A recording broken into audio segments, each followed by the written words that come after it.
What if you lived in a world where innocence was lost, where privacy no longer existed, where your dreams became nightmares, and everything you do can be seen by everyone, and those that you think you know and can trust turn out to be those that you should fear?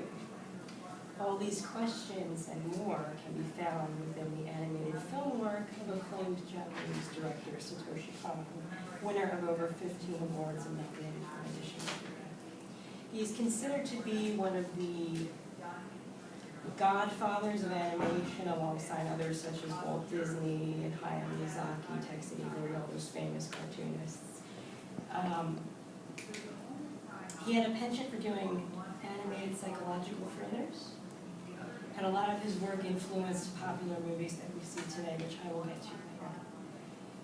A lot of his works have inspired the concept of anime in its own right, and in turn, it's become more influential in today's society. His films include Perfect Blue, Paprika, Tokyo Godfathers, Millennium Actress, and he also did a 13-episode television series called Paranoid Agent.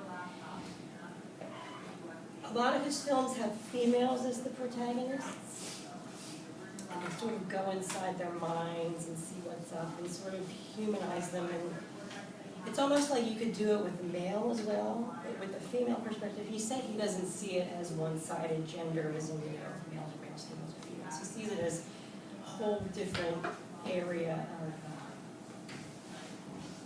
you know, those types of from a psychological standpoint. So this was his first film, Perfect Blue. I don't know if any of you have ever seen Black Swan.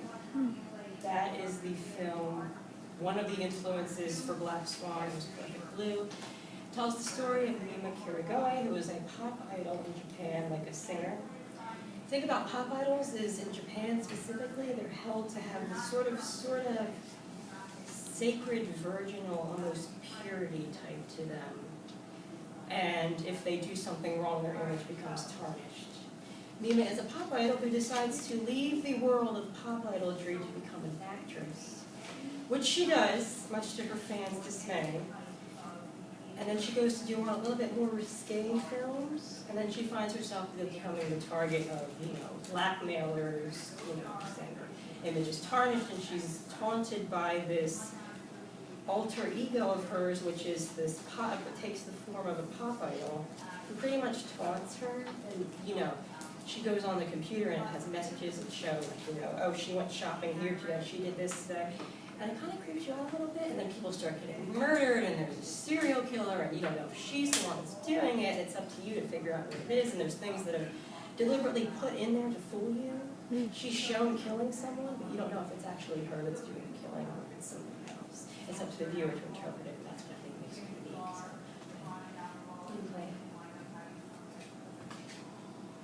volume. It's on the wall.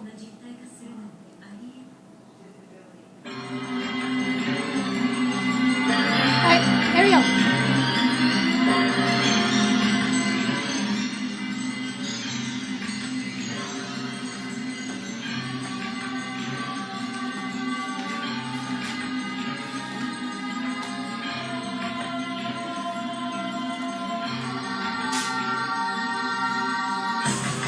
Ariel, can you turn it down just a little bit? We've got to be sensitive to that other class.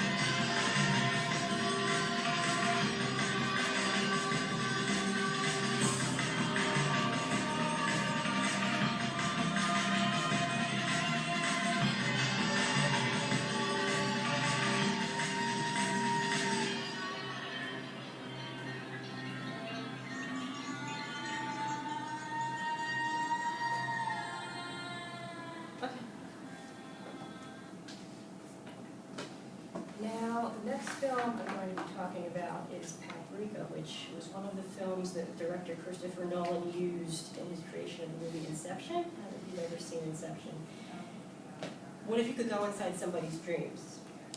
As somebody's sleeping, turn to the person next to you, look at that person, tell me if you think you could go inside their dreams. What do you think they'd be thinking about? What happens is there is a machine that lets you go inside people's dreams. And a group of doctors and psychologists use it to go in and solve problems. And what happens is the device gets stolen, so it's up to a group of scientists and one female psychologist named Atsuko Chiba, who is up to discover who stole it and what's going on. As you can see here, this is her alter ego, and she's sort of dream hopping, if you will, between different people's dreams. Sort of blurs the line between reality and fiction. So.